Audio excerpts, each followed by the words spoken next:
Fala pessoal, beleza? Hoje o nosso convidado é uma pessoa bem especial. Ele é o desenvolvedor front-end da PagSeguro. O nome dele é Alisson Maia. Ele está aqui hoje com a gente, dando a honra da presença dele para o nosso primeiro Fala Nerd. Então, Fala Nerd, se apresenta aí. Fala pessoal, como ele já disse, meu nome é Alisson Maia, estou trabalhando na PagSeguro aqui em São Paulo, sou de Recife e me mudei há um pouco mais de 6 meses. E, bem, para início é isso, vamos falando mais pela conversa. Então, Alisson, eu separei aqui para tu o título de Júnior a Sênior aos 22 anos de idade. A experiência do desenvolvedor Alisson Maia. Esse é o título da conversa da gente.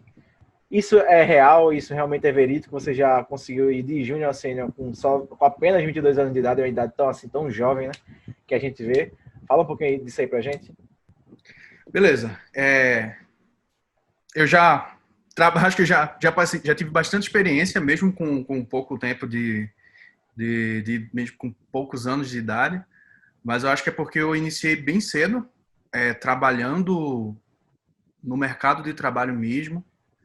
Então, sênior, assim, é um pouco difícil definir isso, porque isso a gente vai falar mais para frente também, mas eu trabalho como pessoa jurídica, então isso não é muito bem definido, mas assim, eu acredito que eu assumo sim um papel bem sênior, não só agora no PagSeguro, mas também na empresa que eu estava antes de ter vindo para cá, aí em Recife. Massa, massa. Então, nesse sentido. Então, eu entrei no seu LinkedIn, que a proposta eu vou estar deixando aqui na descrição desse vídeo, e consegui explorar um pouquinho da sua vida. Para quem não sabe, eu e Alisson, a gente é amigo de infância. Ele é um dos meus melhores amigos, assim, que a gente cresceu junto desde muito novo. E por acaso a gente segue o caminho da mesma profissão. Então, baseado no que eu conheço já de Alisson, nesses mais de 10 anos de amizade, e também no que eu pesquisei no LinkedIn, eu vou deixar algumas informações aqui com vocês. O nome dele é Alisson Maia, ele tem 22 anos, como ele se apresentou. Ele é desenvolvedor front-end sênior da PagSeguro. Ele tem experiência profissional na área como desenvolvedor de 4 anos, natural de Recife, Pernambuco, está morando atualmente em São Paulo. E algumas das skills dele de programação são JavaScript, React, GitHub, Angular, jQuery, HTML, CSS, C, Node, PHP, Bootstrap, SQL e SAS, que eu não conheço, SAS. SAS. No caso, todas essas skills realmente você aprendeu ao decorrer desses 4 anos? Você se aperfeiçoou, trabalhou em alguma empresa? Conta um pouquinho pra gente aí dessas tuas skills. Se eu esqueci alguma também que não tem lá no LinkedIn, né? Me conta aí um pouquinho disso Uhum. aí.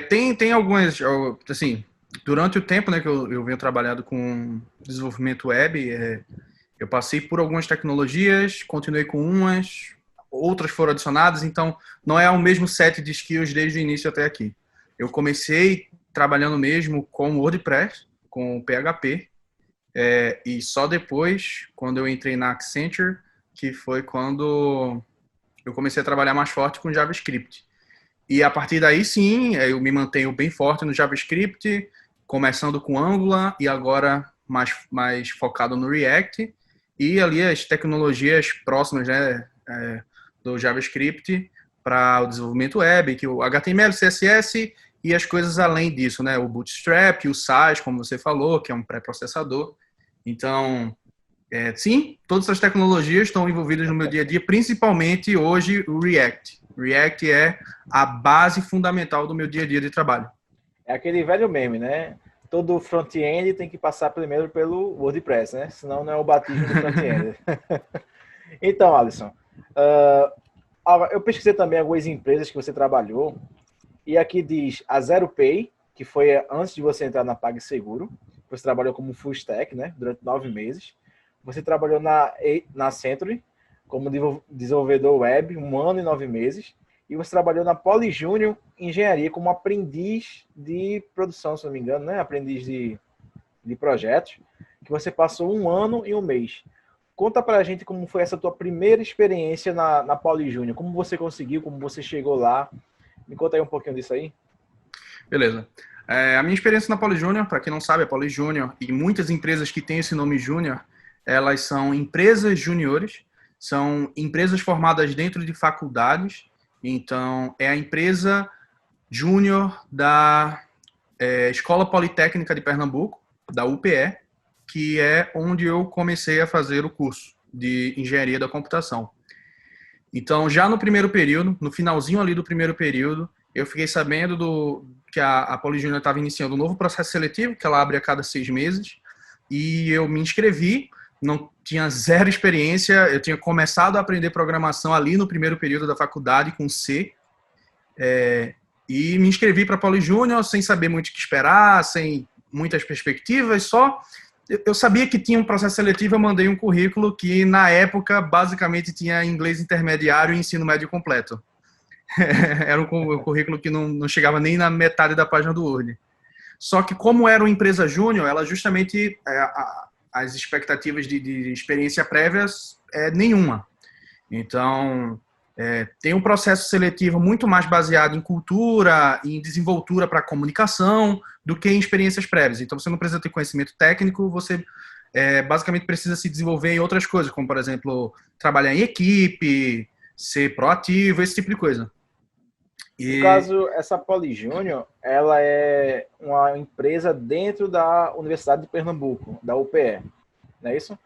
Ela, exato. No caso, todas as universidades estaduais também têm uma Poly Júnior, ou isso realmente é só daqui da UPE, sabe dizer?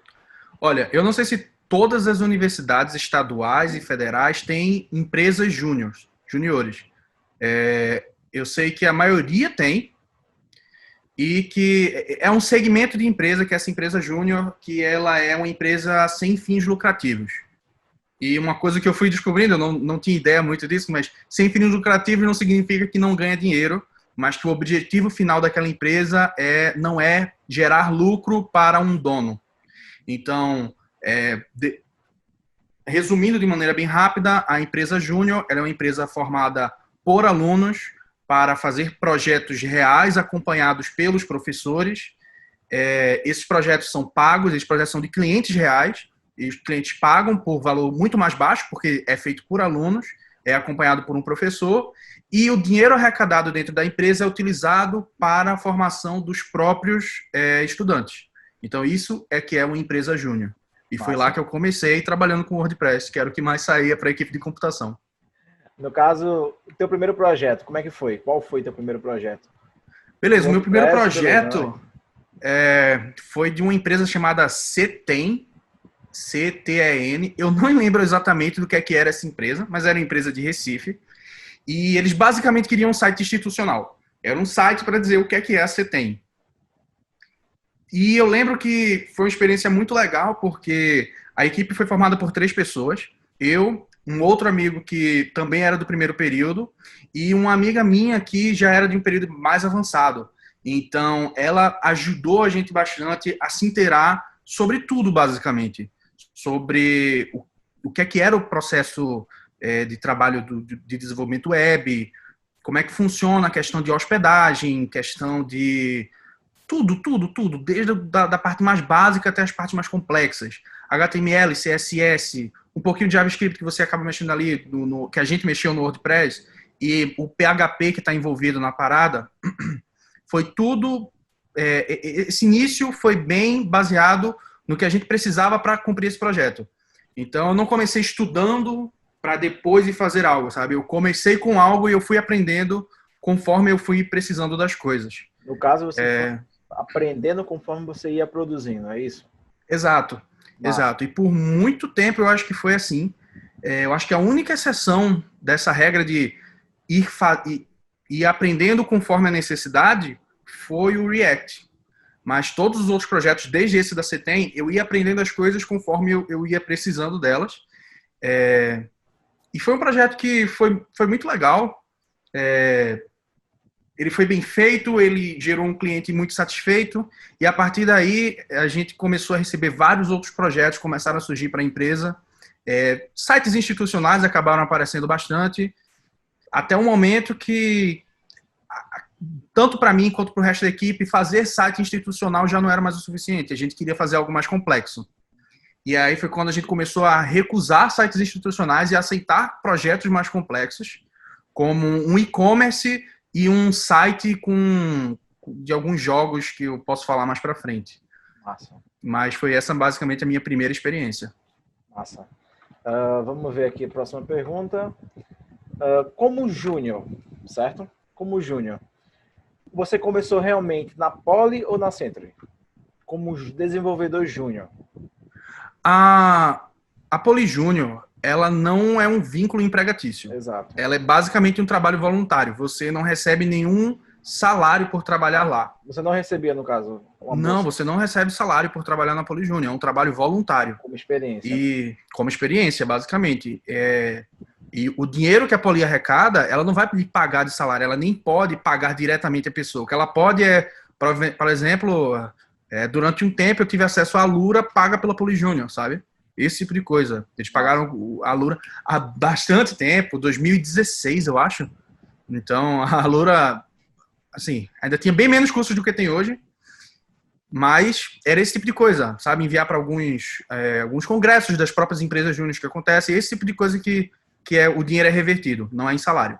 A minha primeira experiência profissional formal foi na Accenture, quando depois de um ano na Poly Júnior, eu já tinha crescido bastante lá, eu já não era só o desenvolvedor, eu gerenciava a equipe de desenvolvimento, o que ainda assim é uma equipe de alunos, sabe? Então não era uma grande experiência, mas era um aluno gerenciando outros alunos. Foi esse o ponto que eu estava quando eu saí da Poly Júnior.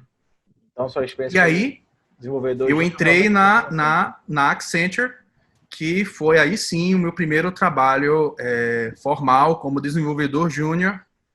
E eu consegui isso através de um hackathon, que é outra parte que eu não tenho participado no último ano e desde essa pandemia também não consegui participar de nada, mas até esse tempo eu sempre participei muito de hackathon e a entrada na Accenture se deu por um hackathon em que minha equipe, um hackathon Brasil, a nível Brasil, com mais de 20 equipes, se eu não me engano, e a minha equipe ficou em segundo lugar com um app de fiscalização de obras públicas.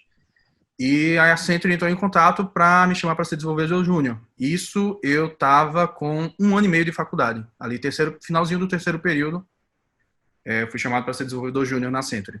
No caso, para quem está iniciando, certo, na área de desenvolvedor, você vê essa necessidade da pessoa estar participando de hackathon, a pessoa mesmo sem ter muita experiência, mas é viável para ela iniciar um hackathon, participar de hackathons que aparecem por aí, que a gente sabe que hackathon aparece direto. Existem vários hackathons a nível estadual, nacional e internacional. Então, você acha que é viável uma pessoa que está iniciando, que assim não tem total domínio de um desenvolvedor, mas assim, uma base, bora supor, boa, comece com o hackathon ou deixe para quando realmente amadurecer mais você possa estar iniciando um hackathon? Diz aí a tua opinião. Não, eu acho que o hackathon, ele na minha opinião, para minha perspectiva, ela foi a melhor porta de entrada que eu tive. Porque o hackathon, ele é um ambiente colaborativo, ele é um ambiente competitivo, mas ele também é um ambiente colaborativo. Então, as pessoas estão lá. Porque tem gente aqui que Beleza. acompanha o canal Claro. que não é desenvolvedor. Claro que Claro. esse vídeo vai trazer gente que é desenvolvedor, mas tem muita gente que não é desenvolvedor também que pode acompanhar. É bem interessante porque hackathon não é só para desenvolvedores, isso é bem importante.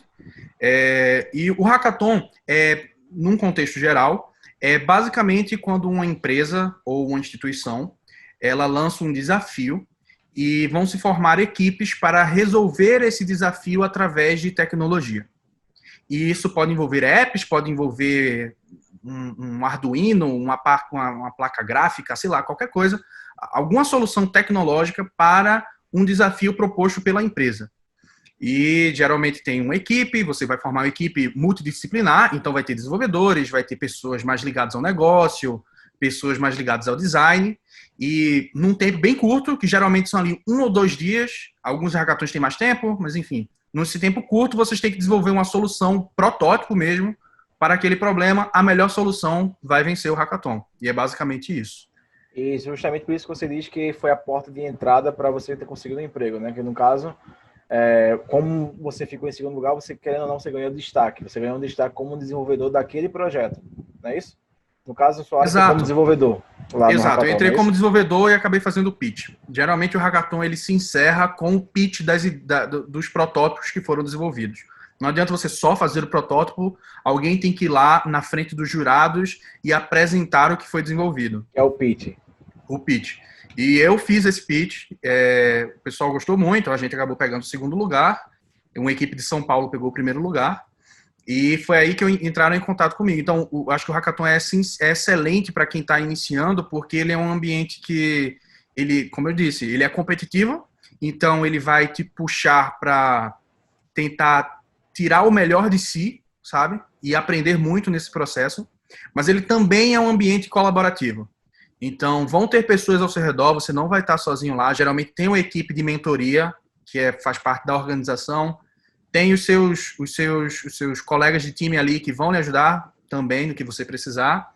E também tem conversa com os outros times, sabe? Não é tipo, tô com a minha ideia aqui, não vou compartilhar com ninguém porque alguém vai roubar. Nos hackathons que eu participei, nenhum foi assim. Sempre foi um ambiente colaborativo e tava todo mundo ali para competir, para realmente tentar gerar a melhor ideia e que a melhor ideia vença. Massa. Então, Alisson, dando continuidade aqui ao nosso bate-papo, o que te fez escolher a área de tecnologia? Beleza. Eu sempre gostei muito de tecnologia. E eu acho que, como a maioria dos programadores, o meu primeiro contato foi com relação a jogos. E eu acabei gostando bastante de programação do que eu escutava e do que eu lia a respeito.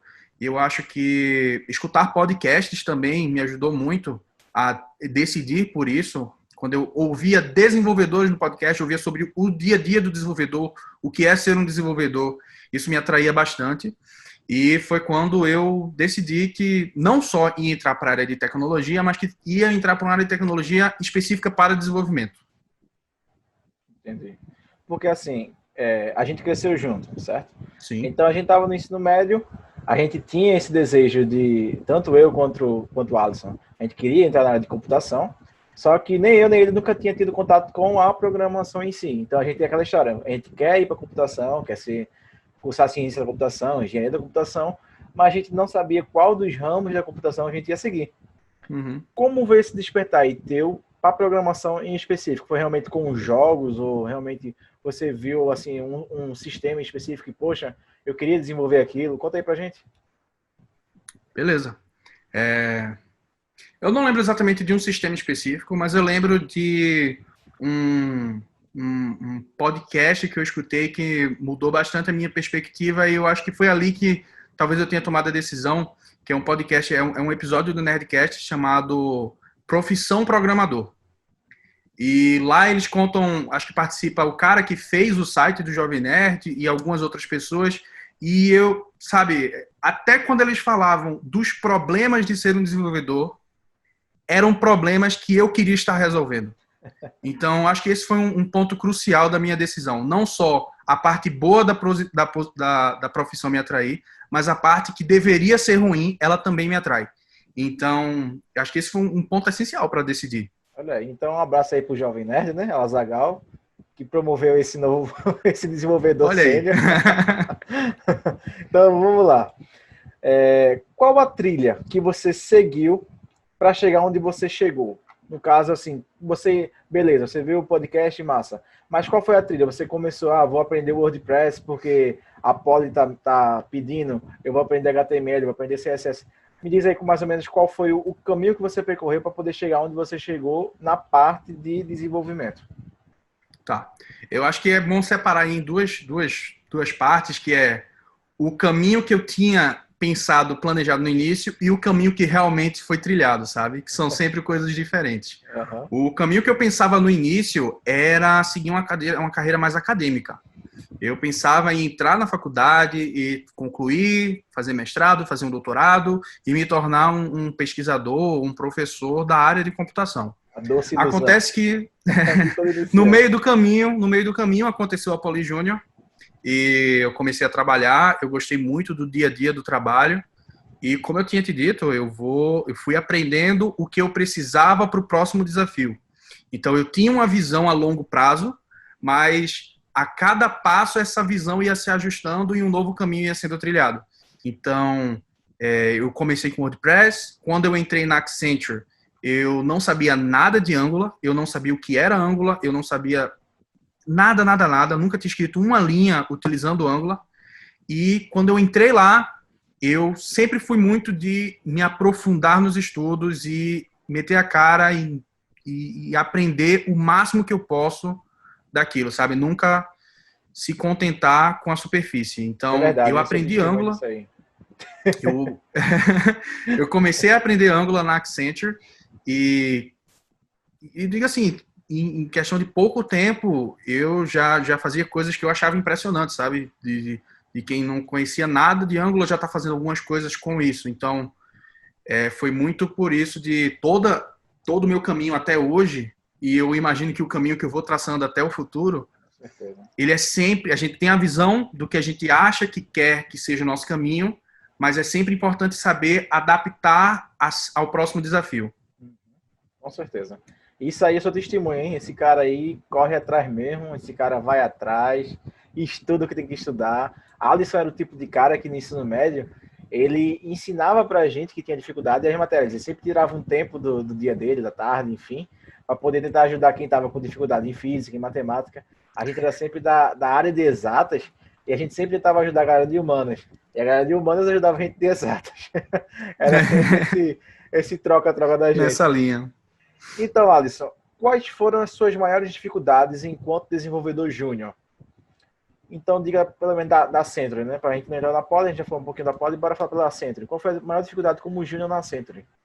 Beleza, eu acho que o primeiro ponto que mais bateu medo e dá aquele frio na espinha é quando você é apresentado a um monte de palavras novas que você não conhece e que no meio da conversa, e principalmente no ambiente de trabalho, no ambiente acadêmico é um pouco assim, mas no ambiente de mercado de trabalho eu achei que foi muito maior, que é várias palavras novas que você não conhece e que aparentemente você devia conhecer. Então, essa inundação de coisas que você tem que aprender de uma vez só, eu acho que ela foi o principal desafio. Eu lembro que assim que eu entrei na Accenture, tava todo mundo, o pessoal da Poly Júnior ficou extremamente animado, porque é sempre uma realização quando alguém sai da Poly Júnior para trabalhar numa empresa do ramo, porque é o objetivo da empresa júnior concluído. Então, eu era meio que um case, e todo mundo tava falando, olha só, Alisson tá indo para essa empresa grande da Accenture de Recife. E com toda essa pressão, eu lembro de entrar na Accenture no meu primeiro dia me perguntando quanto tempo eu ia conseguir ficar lá até que eles me demitissem, sabe? Quanto tempo eu ia conseguir até eles verem, não, esse menino é uma fraude, vamos tirar ele daqui. Era esse o meu pensamento no primeiro dia. Eu lembro claramente disso. Então, pode falar. Fala. Então, acho que o principal problema desse primeiro momento de júnior foi a quantidade de coisas para aprender, a quantidade de termos que eu fui apresentado que eu não fazia a menor ideia do que eles significavam. E eu acho que um ponto importante de ter passado por essa dificuldade foi o foco em uma coisa de cada vez, sabe? Não tentar abraçar o mundo e aprender tudo de uma vez e aprender um termo de cada vez, aprender uma tecnologia de cada vez e passo de cada vez, né? Tá sempre andando. No caso, tinha alguém para te ajudar, te ensinar ou te mentorar, né? Como a gente fala que a gente sempre tem um mentor. Tinha alguém que te auxiliava nesse processo ou você realmente aprendia por fora, estudando quando chegava do trabalho, ou durante o trabalho mesmo?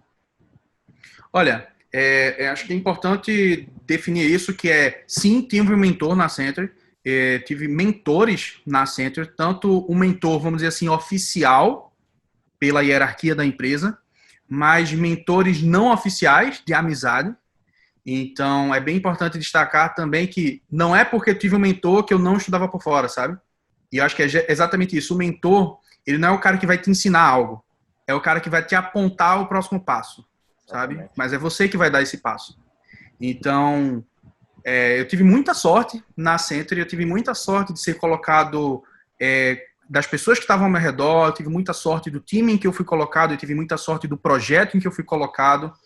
Então, tive mentores lá.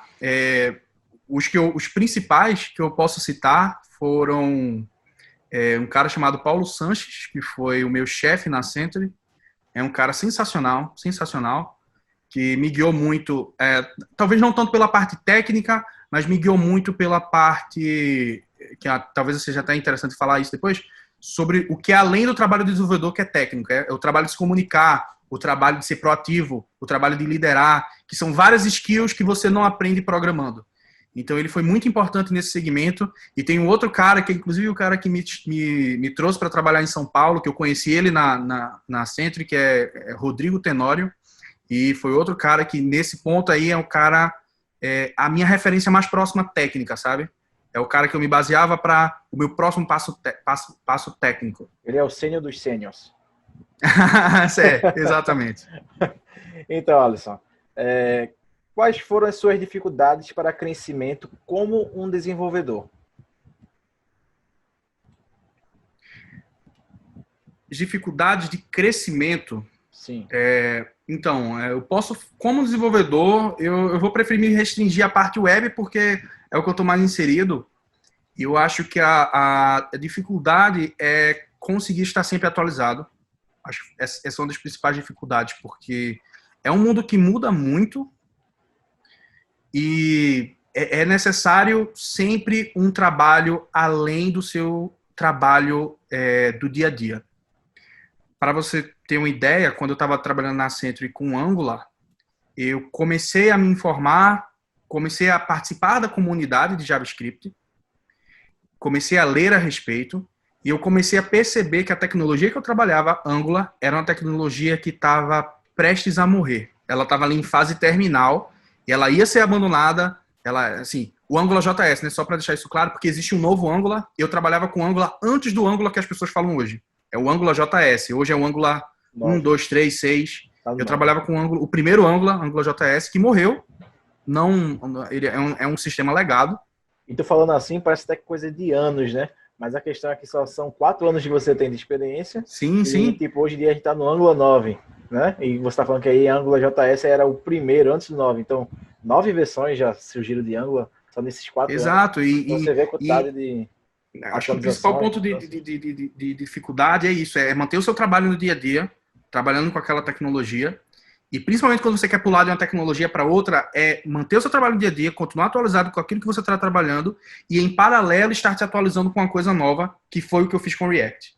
Até conseguir dar esse pulo. Esse pulo não foi instantâneo. Então, eu já estava estudando muito React, eu estava consumindo tudo que eu podia de React por fora do trabalho, até poder dar esse passo de deixar de trabalhar com Angular e passar a trabalhar com React. Massa. Então, Alisson, a gente indo para a parte que você foi contratado pela ZeroPay. Como foi esse processo de contratação entre a Accenture e a ZeroPay? Eles te ofereceram assim, um projeto melhor, uma linguagem que você queria trabalhar? Como é que foi? Conta aí pra gente. Tiveram alguns pontos de convergência entre mim e a ZeroPay para que eu trocasse da Accenture para lá. Alguns pontos que vale destacar aqui é ser uma startup. A Accenture é uma empresa multinacional. Uhum. Eu trabalhava no escritório com, 300 pessoas. Isso era um escritório, tem centenas e centenas de pessoas em Recife, mais ainda no Brasil. Enquanto na ZeroPay, no momento que eu entrei, se eu não me engano, tinham 5 ou 6 pessoas. Então, eu troquei toda essa estrutura da Accenture pela estrutura de startup, que era algo que eu queria no momento. Eu queria ter essas duas vivências. E também o ponto de que a ZeroPay não tinha desenvolvedor front-end, a ZeroPay tinha um desenvolvedor back-end, e eles queriam um desenvolvedor front-end para montar o site deles do zero. Eles queriam criar a plataforma deles de web e queriam uma pessoa que fizesse isso. E alinhado com as minhas expectativas, eles também queriam que isso fosse feito em React.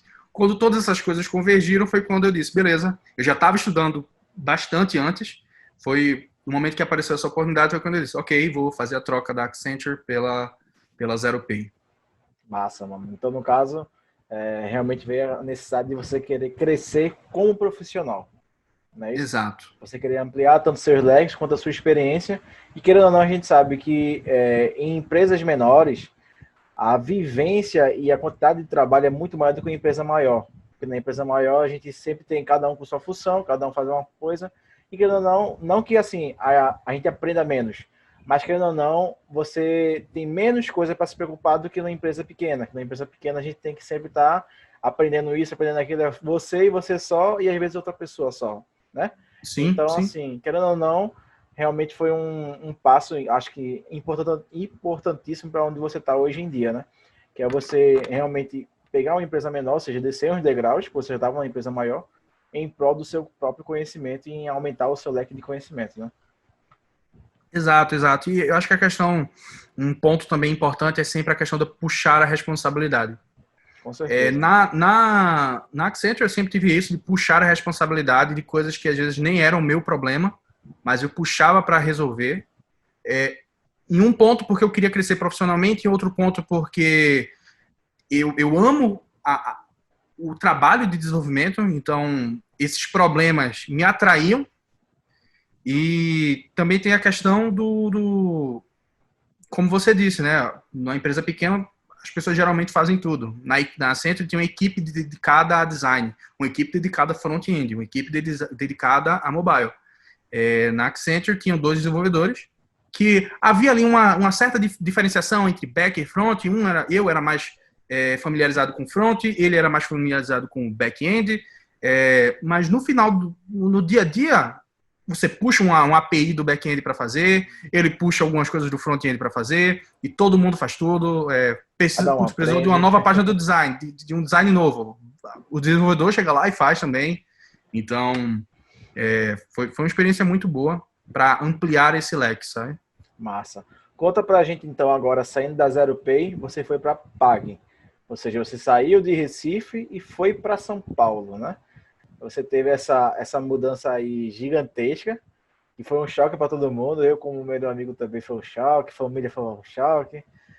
Conta aí pra gente como foi que surgiu essa proposta de assim, deixar tudo para trás em Recife e partir para São Paulo em busca dessa, mais uma vez, uma empresa maior ainda do que a Centro, né? Que querendo ou não, a Pag, ela tem a sua ramificação bem maior assim, nacionalmente. E como é que foi aí esse convite que apareceu aí para você trabalhar na PagBank, na PagSeguro, quer dizer, que é a filial da PagBank? Em julho, mais ou menos, o julho do ano passado, esse amigo que eu falei da Accenture, Rodrigo Tenório, ele veio trabalhar aqui na PagBank, PagSeguro, e ele chegou para montar um projeto novo aqui, começar a trabalhar em algumas coisas novas, e o projeto estava precisando contratar bastante gente, precisava de bastante desenvolvedores, e eles estavam pedindo ao pessoal que entrava indicações de mais pessoas para entrar, e foi quando o meu nome foi mencionado, ele tocou no meu nome para que eu fosse convidado para entrar, isso em julho de 2019. Só que nesse primeiro momento eu não estava tão interessado em fazer essa mudança. Eu estava num momento muito bom no ZeroPay, estava cheio de coisas novas para fazer, estava tendo a oportunidade de definir diversas arquiteturas, estava tendo a oportunidade de trabalhar com um monte de ferramentas que eu tinha a princípio um receio que eu poderia fazer isso no PagSeguro, sabe? Justamente por voltar a uma empresa maior. Só que o tempo foi passando, quando em outubro eu participei de uma entrevista na PagSeguro e fui aprovado. E todo esse processo foi muito rápido, do momento da entrevista para o momento da resposta, para o momento da mudança, foram, sei lá, um pouco mais de 2 semanas, 3 semanas no máximo, do momento que eu recebi a resposta para o momento que eu estava pisando em São Paulo.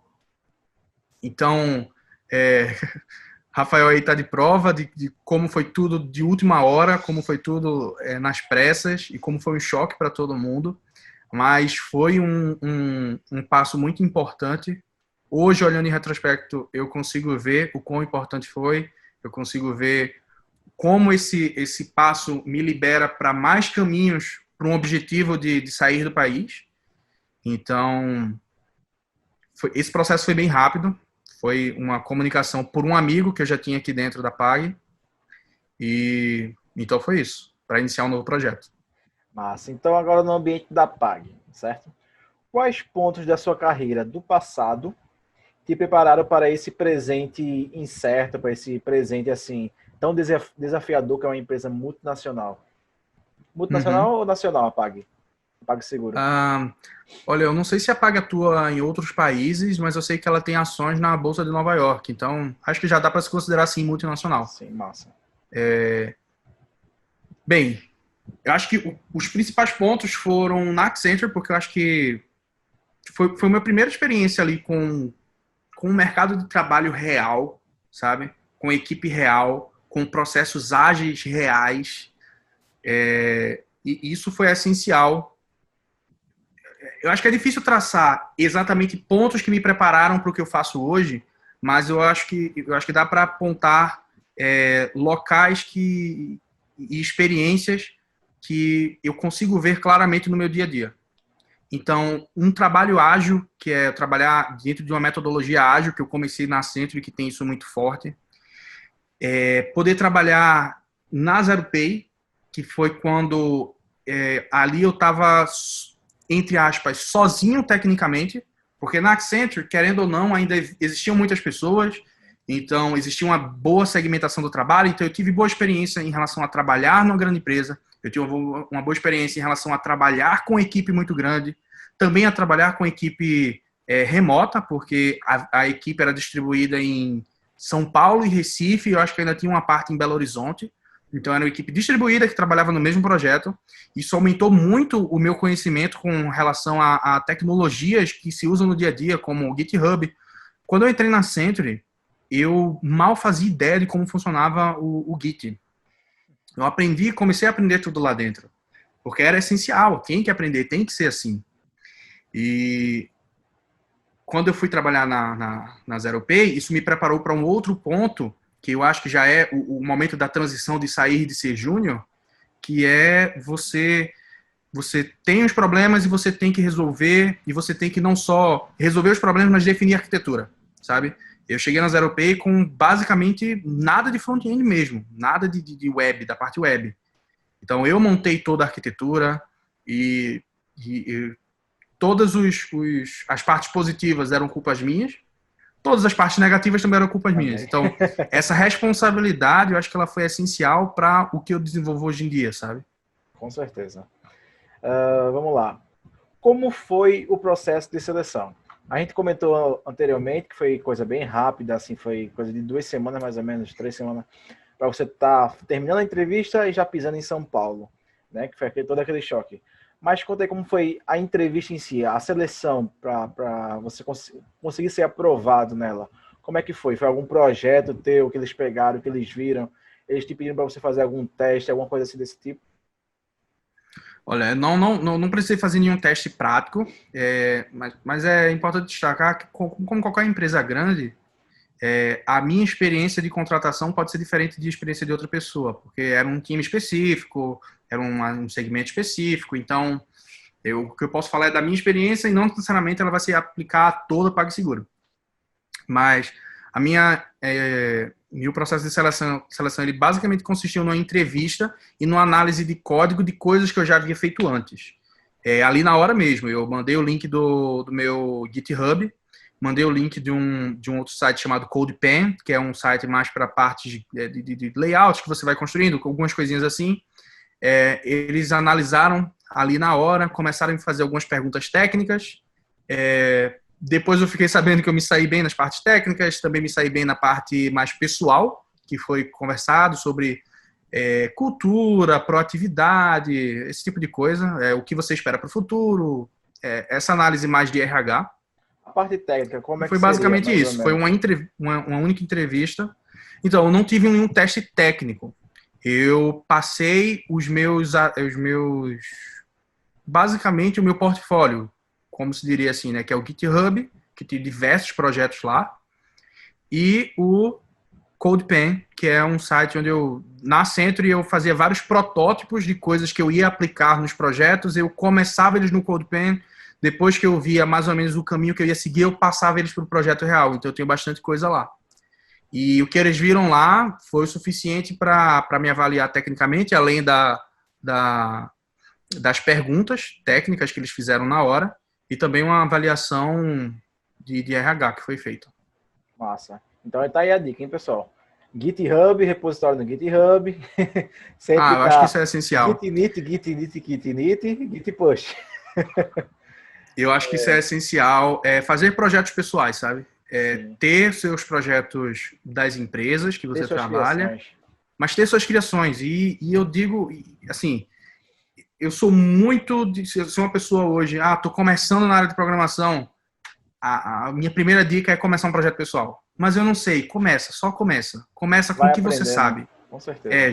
Eu quero trabalhar com React. Vai no site do React, vê lá como começar com React e segue aquele tutorial para começar alguma coisa e solucionar os seus problemas. Então, putz, eu queria um aplicativo que eu aperto um botão e ele me diz a hora. Sei lá, qualquer coisa assim. Mesmo que seja inútil, mas fazer isso, sabe? Porque esse não é só um conhecimento que você vai juntar para você, mas é um conhecimento que você vai poder mostrar para outras pessoas. Então, Com acho que isso é certeza. essencial. Massa.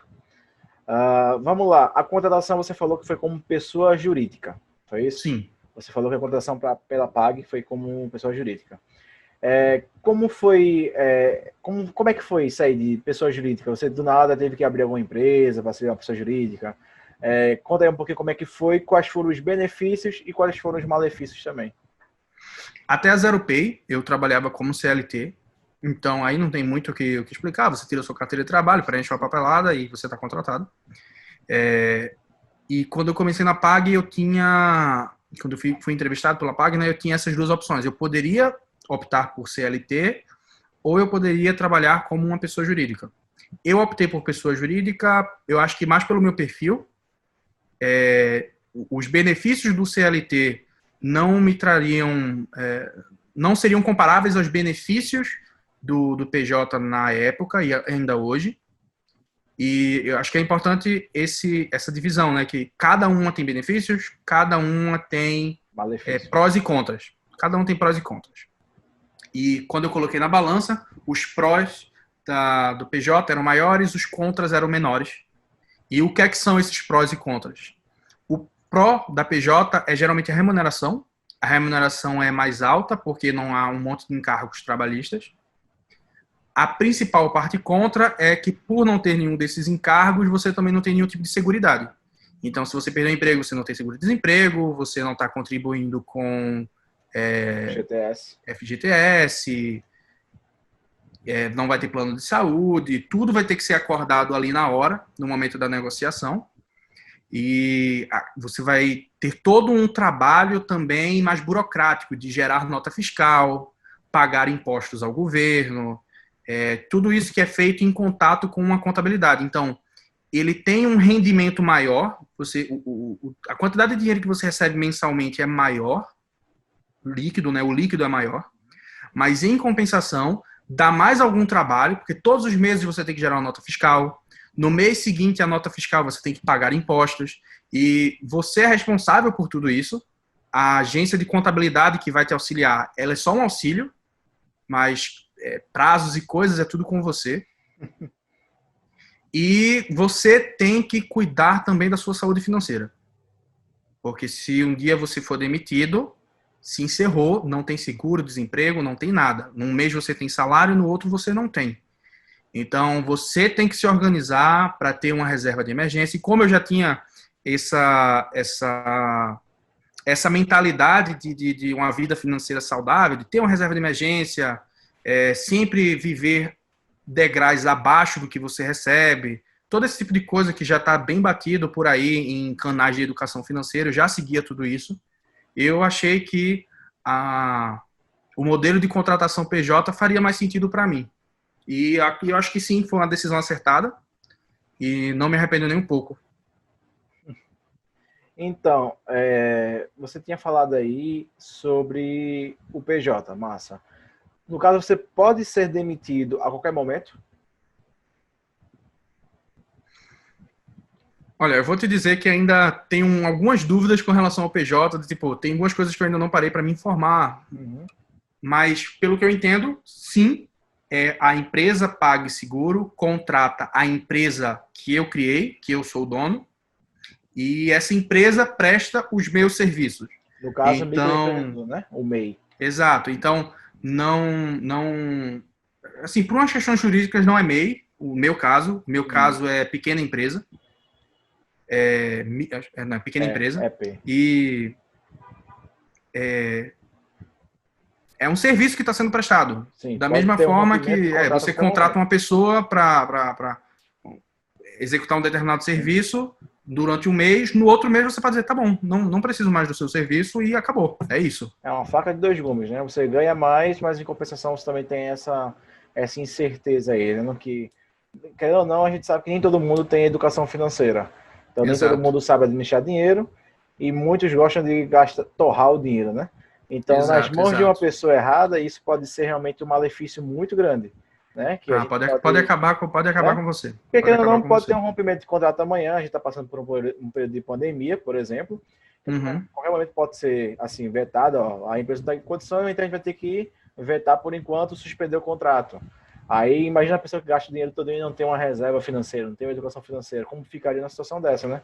E assim, botando Exato. do seu lado, que até você que mora em São Paulo, mas assim, que a família todinha e veio daqui de Recife, então é uma situação mais complicada ainda. Uhum. Mas ainda bem que você tem todo esse conhecimento de educação financeira e está sabendo se organizar direitinho, não é isso? Exato. Exato. Massa. Então, Então, fica aí continuando. a reflexão para cada um e não existe isso de o que é melhor, é CLT ou é PJ. O que importa é o que é melhor para você. Você tem que se avaliar e você tem que tomar essa decisão. Com certeza. Quais são as skills e as linguagens usadas na PagSeguro, que você mais vê assim destacado? Quais são as que mais se destacam e quais são as usadas também, poder a galera saber um pouquinho aí como funciona essa grande empresa? Ah, beleza. Eu não estou há tanto tempo assim na PagSeguro, eu iniciei em novembro, então eu tenho ainda uma visão muito ali focada no que eu estou trabalhando, no projeto que eu estou inserido, na frente que eu estou inserido. E falando dessa frente, né, falando desse meu entorno, da bolha que me cerca, o trabalho é basicamente React no front-end, Java no back-end com Kotlin. Olha aí. Aí, Java sem mistério, hein? Quem não se inscreveu aí. Exato. Também tem Node, tem Android nativo, tem iOS nativo, eu sei que existem. Existem ferramentas de JavaScript mais antigas, existe trabalho com Angular JS, existe trabalho com Angular o mais recente, mas no meu processo de dia a dia basicamente bem segmentado, então eu estou trabalhando exclusivamente no front, eu não toco nem um pouco no back-end, e eu trabalho basicamente com React e, enfim, as tecnologias agregadas ali, né? Jest para testes unitários, Sim. enfim.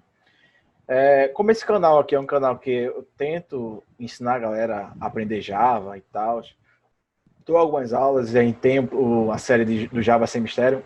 Conta um pouquinho pra gente sobre o Java no Pag. Como é que é o Java no Pag? Tu sabe mais ou menos como é que ele funciona, entre aspas, assim, como é que ele é usado?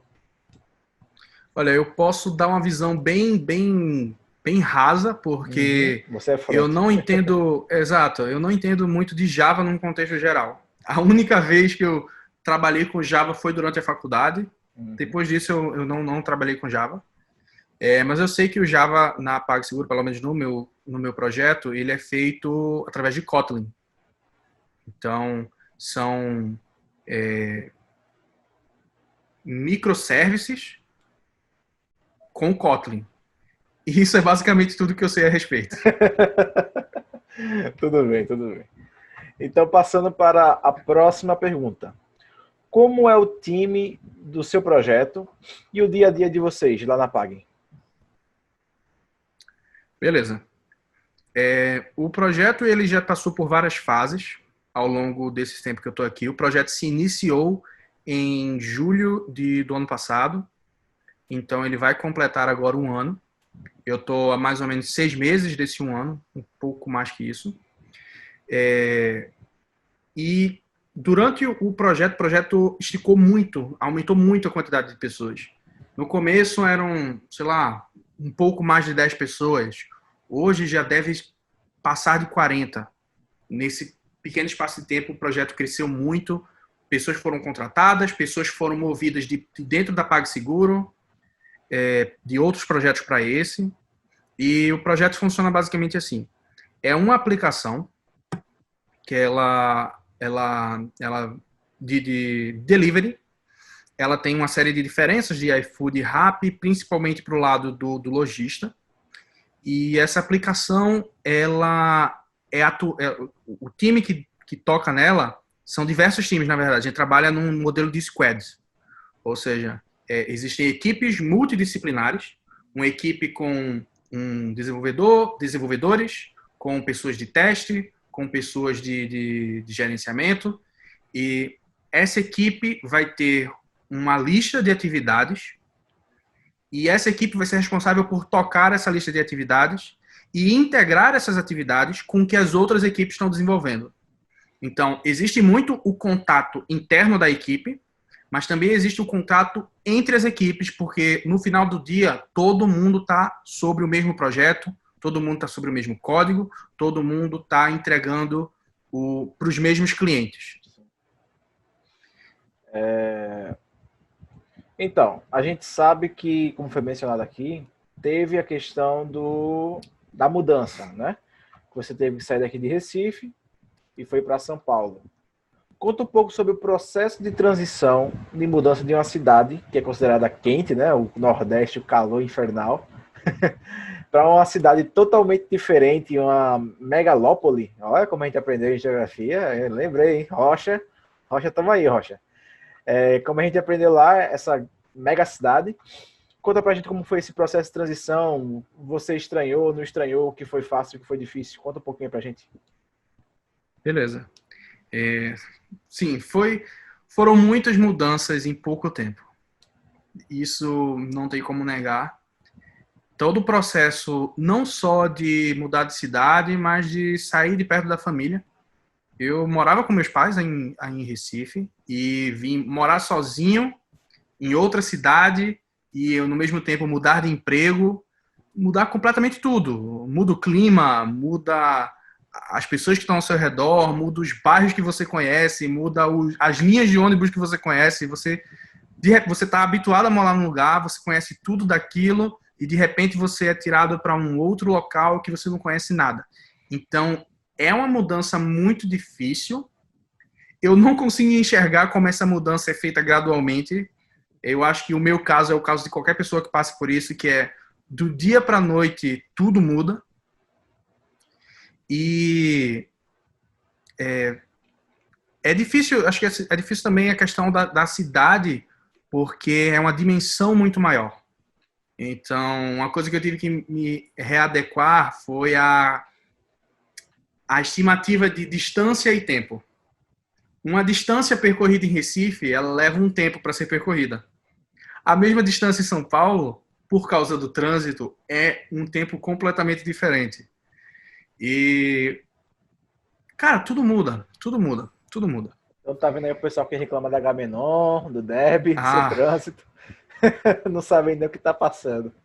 Eu, pelo menos assim, eu tenho que admitir que eu sou bem privilegiado no sentido de trânsito, porque agora eu estou completamente home office, desde a pandemia, mas até antes eu trabalho a uma distância a pé do trabalho. Então, o que eu soube, o que eu vi do trânsito de São Paulo foi mais quando eu precisei me deslocar para algum lugar que não fosse o trabalho. Tipo aeroporto. Eu precisei... Aeroporto... eu quase perdi um voo. Eu saí com, sei lá, 4 horas de antecedência e ainda assim quase perdi um voo. É esse tipo de coisa. Esse tipo de coisa.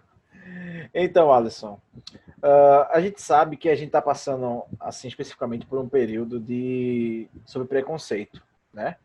A gente está vendo muito a questão na mídia sobre preconceito, sobre o racismo, que a gente vê também, teve vários casos aí, apareceu o caso dos Estados Unidos, né, daquele rapaz, o policial que matou o cidadão, que ele era negro.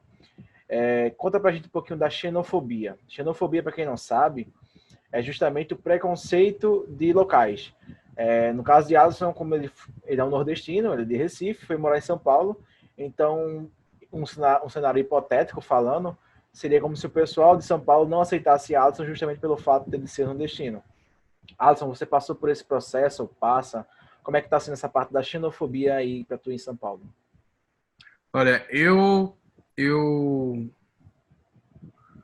acho que tudo isso também depende de onde você está inserido, sabe?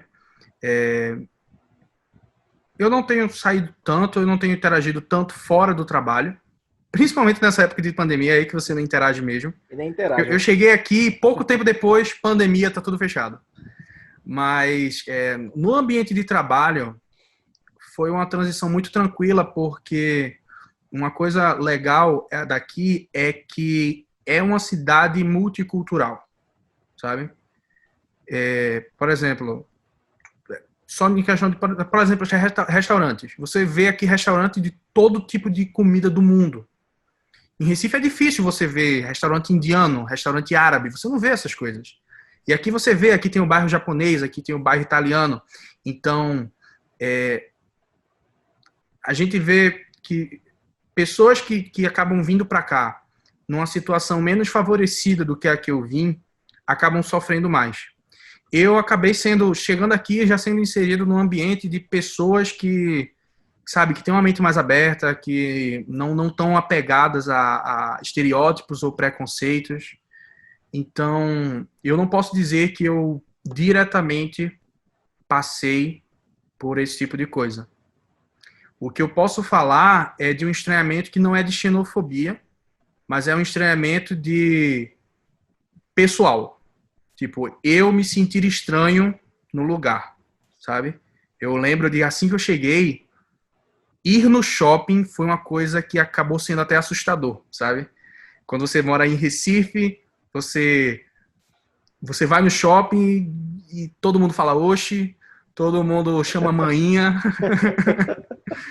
E eu lembro que assim que eu cheguei aqui, quando eu fui no shopping a primeira vez, Oxe. primeiro a dimensão, eu me senti num formigueiro que do dia que eu fui, e também das pessoas que você interage, tipo, fica essa sensação de, tipo, caramba, eu acho que aqui não é o meu lugar, sabe?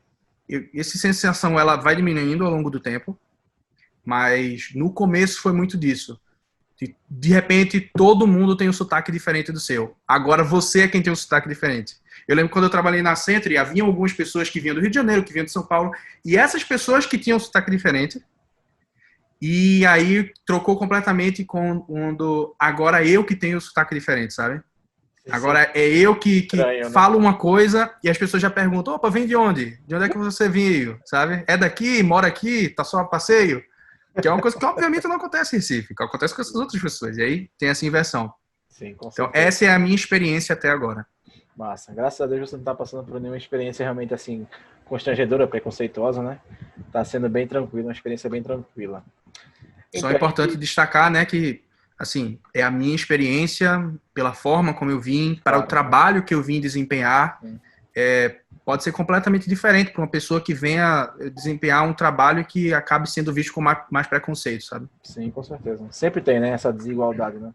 Pois é. A gente já está se encaminhando aqui para o final do nosso bate-papo. Me diz uma coisa, o que você acha, pessoalmente falando assim, experiência pessoal, o que você acha de trabalhar remoto e o que você acharia de trabalhar fora do Brasil? Conta um pouquinho para a gente sobre isso, o trabalho remoto. O que você vem achando desse trabalho remoto? Deveria ser permanente, temporário? Me fala um pouquinho. A minha experiência de trabalho remoto, ela começou bem cedo. Já na Century, eu tinha a tão famosa entre os programadores flexibilidade de horário. Então, eu tinha uma flexibilidade que até me ajudou a manter a faculdade enquanto eu estava trabalhando e estudando. E eu tinha flexibilidade, inclusive, de caso eu precisasse, eu poderia fazer home office. Era só alinhar com antecedência. Ó, tal dia eu, sei lá, vou ter que ir no médico. Então, eu gostaria de ir no médico, voltar para casa e fazer o meu trabalho de casa, sabe? Ou então, por exemplo, tem um feriado numa quinta. Eu gostaria de trabalhar na sexta, mas trabalhar de casa. Eu tinha essa flexibilidade e já nesse primeiro momento eu consumi todo o conteúdo que eu pude a respeito de home office. Eu consumi todo o conteúdo que eu pude a respeito de como se manter produtivo trabalhando de casa, porque parece fácil, mas eu acho que é muito da cultura da pessoa. Tem pessoas que funcionam muito bem home office, eu acho que é o meu caso. Tem pessoas que não vão funcionar tão bem home office e eu acho que é ok isso. Cada um tem a sua familiaridade com o tipo de trabalho que mais lhe deixa confortável. Mas o meu caso é que eu sinto que eu sou muito mais produtivo no home office, eu sinto que eu entrego muito mais no home office. Aqui eu não tinha tanto problema, porque o meu trabalho era a pouco tempo de distância da minha casa, mas em Recife eu levava de 40 minutos a 1 hora para ir, de 40 minutos a 1 hora para voltar, e do trabalho. Às vezes eu tinha a questão da faculdade, então tinha que ir para a faculdade pela manhã, aí largava da faculdade, ia para o trabalho, do trabalho eu voltava para casa. E a possibilidade do home office me tornou mais produtivo em diversos aspectos. E já tratando também da questão de trabalhar fora do país, não é só algo que eu vejo com bons olhos, como é um objetivo meu. É um objetivo, sim, ir para fora. Não só trabalhar remotamente para fora, mas efetivamente me mudar novamente, né? Passar por mais um estranhamento, dessa vez não só pelo sotaque, mas pela língua, mas é isso que eu quero. Apanhar dos amiguinhos de novo, da banda dando de novo, para mais distante, né? Agora eu vou para mais distante. Né? Tem algum em mente algum país, algum sonho assim que você fale que... Cara, sonho mesmo seria o Canadá. Morar no Canadá é um sonho. Eu adoro frio. Adoro frio. Eu sou aquela pessoa que todo mundo fala de eu queria morar num lugar frio, mas não queria morar num lugar frio que neva o tempo todo. Não, eu queria morar num lugar frio que neva o tempo todo, sabe? Eu quero ter esse tipo de problema. Então seria o Canadá. Mas é basicamente isso. Exato. E me preparando para isso, né? Me preparando para isso. Preparando também para apanhar, viu? De mim e da sua mãe. Alisson Maia. Quais pessoas mais marcaram a sua vida e quais pessoas mais marcaram a sua trajetória profissional? A gente sabe que são duas ramificações aí, né? Uma coisa é a pessoa marcar a sua vida, outra coisa é a pessoa marcar a sua trajetória profissional. Conta pra gente quais foram as pessoas que mais marcaram. Se não quiser que citar nomes, não tem problema. Mas, assim, se quiser também, pode ficar à vontade. Vamos lá. Vamos primeiro pro pessoal. É difícil citar nomes porque, enfim, você vai acabar não falando de alguém, mas vou falar dos importantes, que são os meus pais, principalmente, por me darem todo o apoio e toda a base para que eu pudesse trilhar o meu caminho, sabe? Enfim, não tem nem como definir o que eu seria sem eles. Isso não entra na discussão. Um beijo aí para tio Iveson, tia Cessa. Exatamente. Um aí para eles. E aí vem, passando, puxando o galho aí do entrevistador Rafael Brito, meu amigo de infância, que isso é verdade. Isso é verdade. A gente tinha na escola as nossas competições por nota. A gente competindo para quem tirava a maior nota. E eu sempre perdia. Às vezes. Acontecia.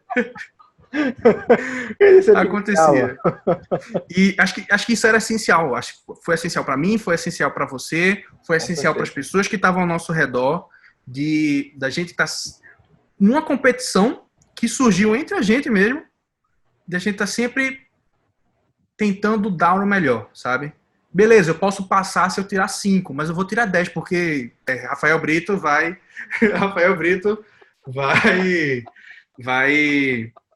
competir comigo. Então eu não posso tirar 9, eu tenho que tirar 10. Porque ele vai ser o cara que vai tirar 9. Aí ele vai fazer vergonha, né?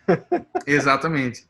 E assim, isso foi essencial nesse momento. Sim. Então, a nossa amizade foi essencial em diversas diversos momentos da vida. Recíproco, viu? Isso é recíproco. Exatamente. Até hoje, né? Não só antigamente, mas até hoje, para mim, Alisson é um dos caras referências profissionalmente e também como vida pessoal também, de exemplo de cidadão e exemplo de amigo, filho e agora de namorado, futuro noivo. Olha aí. Então, uma coisa que a gente sempre brincou na infância, já que você tocou nesse ponto do colégio, e acho legal a gente deixar isso registrado aqui, é que muitas vezes no colégio existiam apresentações, seminários em grupo, e o grupo era sempre eu e Alisson, não importasse quantas pessoas fossem, mas obrigatoriamente seria sempre eu e Alisson, e, tipo, não houve desde a 5ª série da quinta série até o terceiro ano, não houve nenhum trabalho em grupo que a gente não tenha feito junto, que a gente sempre fazia. Exato. E o mais engraçado disso é que, eu não vou dizer 100% das vezes, mas 90% das vezes que eu lembro, a gente sempre tirou 10 em trabalhos de apresentação. Não é se gabando, certo? É realmente pela questão de que a gente não se dedicava, porque a gente não estudava. A gente deixava para estudar um dia antes. Então a gente sempre, um dia antes, falava: bora pro Skype, que amanhã tem trabalho para a gente fazer. Aí a gente ia pro Skype, porque no dia seguinte, de manhã, já ia ser o seminário da gente, que a gente apresentaria. E por incrível que pareça, a gente estudava bem pouquinho, e na hora a gente improvisava e já conseguia ter toda essa dinâmica, né? Que a gente pode ver os frutos disso hoje em dia. Eu tenho esse canal ensinando programação, ensinando Java. A Alisson tem a sua desenvoltura como um líder de equipe, que ele já tem desde a da Centro, ele lidera equipes. Então a gente pode ver que coisas do ensino médio que vem influenciando a nossa vida hoje em dia, né? Não, isso foi essencial, inclusive, da parte dessas apresentações, por causa do pitch que eu falei lá da Sintra que eu fiz no Hackathon. Uhum. Eu não sabia, enquanto eu estava na escola, mas todas aquelas apresentações que a gente fez e que a gente preparava de madrugada, ia dormir às 5 da manhã para acordar às 6 e ir para a escola, chegar na escola às 7, todos esses momentos.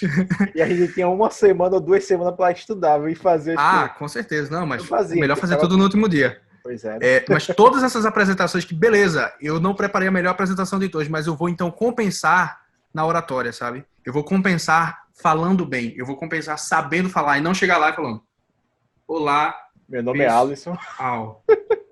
Meu nome é Alisson.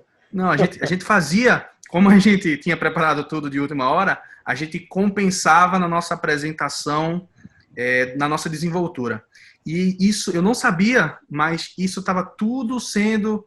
Eram vários pequenos treinamentos que surtiram um efeito muito grande no momento da apresentação do Hackathon, que foi uma parte essencial para que a equipe tirasse o segundo lugar, e foi uma parte essencial para que eu fosse chamado pela Century, e uma parte essencial para que eu desse o primeiro passo saindo do ambiente acadêmico para o ambiente de mercado de trabalho. Sim. Então, esse foi o primeiro passo nesse novo caminho, e é algo que já estava sendo semeado desde lá da quinta série, com todas essas apresentações que foram acontecendo. Eu não sei se tu lembra, mas na quinta série, uma coisa que eu lembrei aqui, eu não sei se você lembra, faz muito tempo isso. A gente estudava de tarde, eu e Alisson. A gente tinha um grupinho lá, que era eu e Alisson e mais 2 amigos da gente, que a gente, assim, passou 6ª, 7ª série, a gente separou, porque foram cada um pro colégio. E a gente, nós 4, na quinta série, a gente teve um projeto da professora Maeli, que a gente tinha que criar um HQ, um gibi. Não sei se tu lembra, que a gente tinha que fazer um gibi. A gente desenhava, entre aspas, né? Assim, pegava a imagem da internet, fazia o gibi mesmo, contava uma historinha dentro do gibi e a gente tinha que apresentar esse gibi para a sala como um seminário de finalização da quinta série de português. Acho que foi português ou foi literatura, mas acho que foi português mesmo, com o tema Eli. E, assim, a gente vinha do ensino fundamental 1, que era a 4ª série. A gente era criança, a gente tinha o quê? Acho que 12 anos, 10, não sei, por aí. Acho que é, né? A gente era criança, 10 anos de idade. E tia Maeli viu isso na gente. Porque ela falou que a gente apresentou o trabalho muito bem para quem era assim, para crianças, e que ela tinha gostado tanto do trabalho que ela queria que a gente fosse para a turma da manhã apresentar o mesmo trabalho na turma da manhã uma semana depois.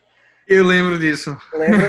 Eu lembro disso. 10 nesse trabalho e a gente ganhou um ponto adicional porque a gente foi convidado por ela para a gente ir para a turma da manhã, para a gente palestrar nas 2 turmas da manhã, na quinta A e na quinta B, sobre o mesmo gibi que a gente fez, porque ela tinha gostado muito. E eu lembro que todo mundo da sala, que a gente tinha alguns rostos conhecidos, alguns amigos também de manhã, que a gente não lembrava deles, assim, a gente não sabia que eles estavam de manhã, né?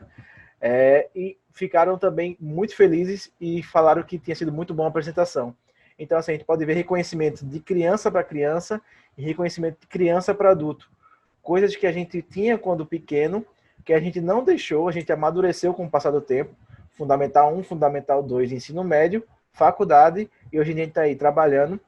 A Alisson tem toda a sua experiência na gestão de uma equipe e, como ele falou, algo que ajudou ele no hackathon a ganhar um prêmio de segundo lugar, né?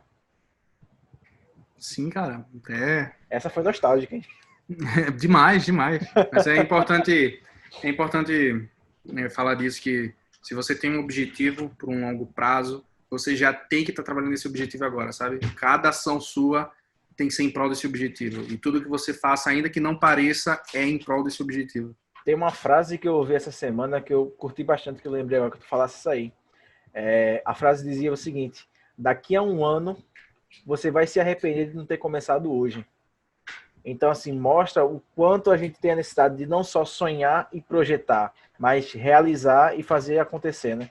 Parar de procrastinar e começar a botar em prática não só nossos sonhos, mas os nossos desejos também. Porque daqui a um ano a gente pode estar se arrependendo de ter começado realmente hoje, né? Exato, exato. Então, continua aí. Cara, sim. Quem são suas? Já seguindo então para o profissional, para a gente já ir para essa reta final. Pessoas profissionais que eu já citei, tem Paulo Sanches e Rodrigo Tenório, que são essenciais no meu momento aí profissional. É importante destacar também as pessoas da faculdade. Aí eu começaria citando 3 pessoas da faculdade. Vão faltar pessoas, não tem como. Não fiquem tristes com ele. Ele mora em São Paulo.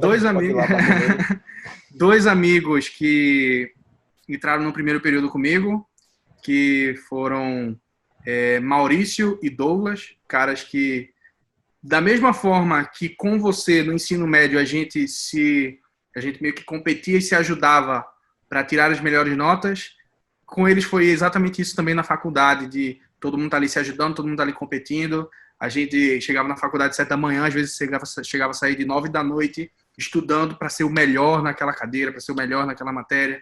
E, enfim, isso foi essencial. No momento que eu entrei também na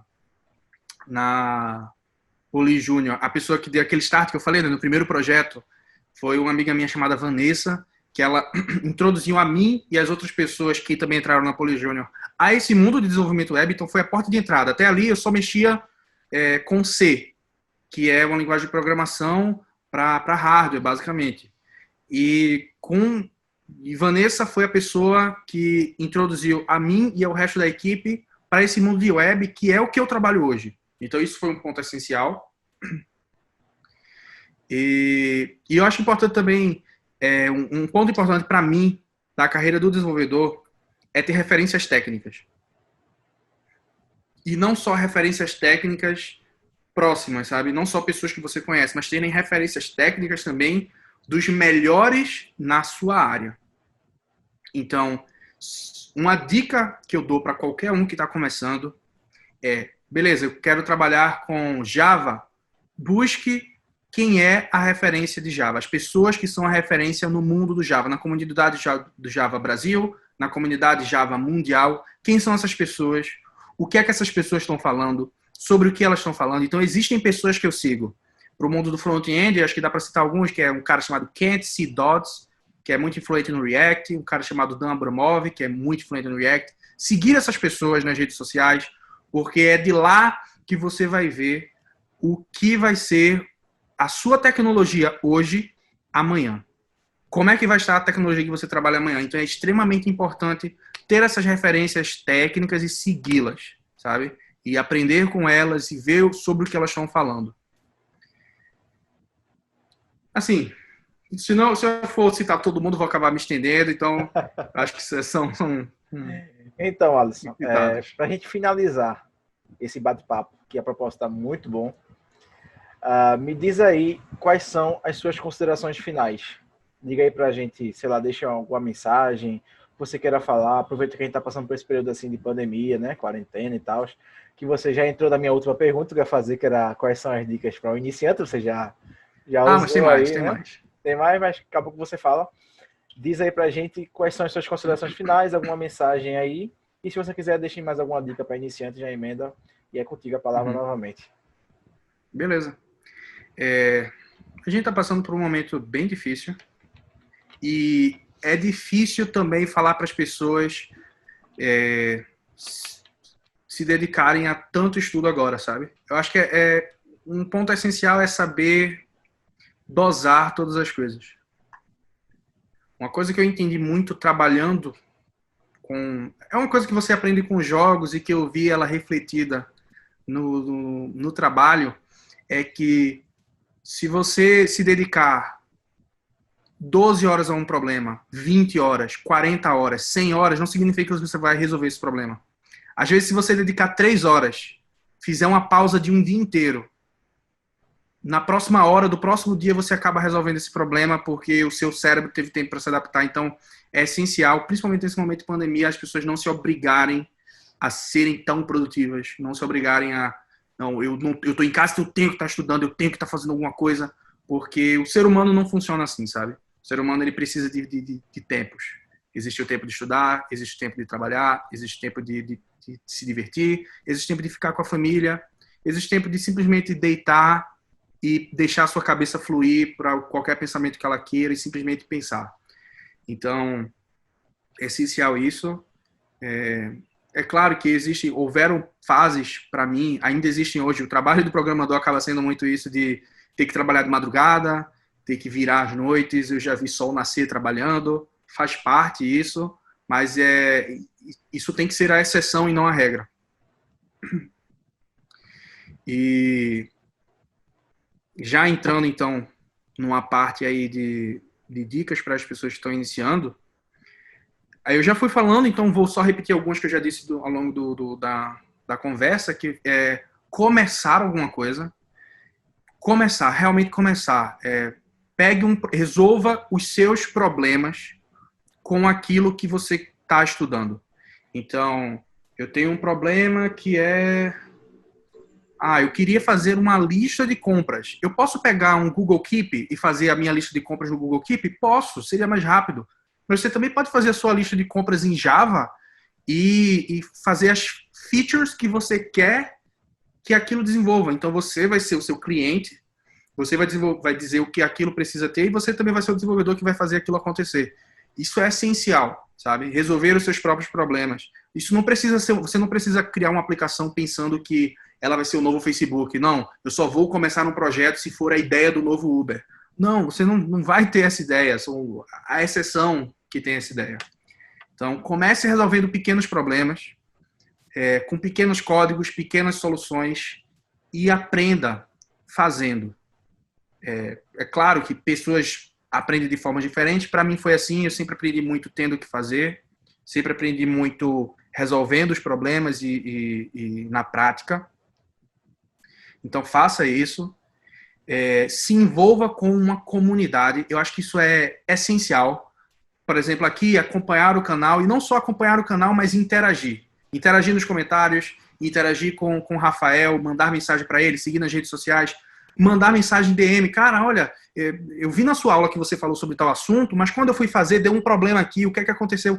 Interagir é essencial, porque existe muito esse estigma do programador, que é um cara que se tranca no seu próprio conhecimento e não interage com ninguém, mas eu posso estar desestimulando algumas pessoas aqui, mas se você é uma pessoa que não se comunica, dificilmente você vai ser um bom programador.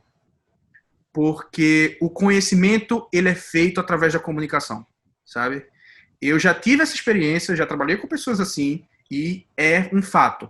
É melhor você trabalhar com uma pessoa que tem um conhecimento técnico menor, mas se comunica mais, do que uma pessoa que tem um conhecimento técnico maior e se comunica menos.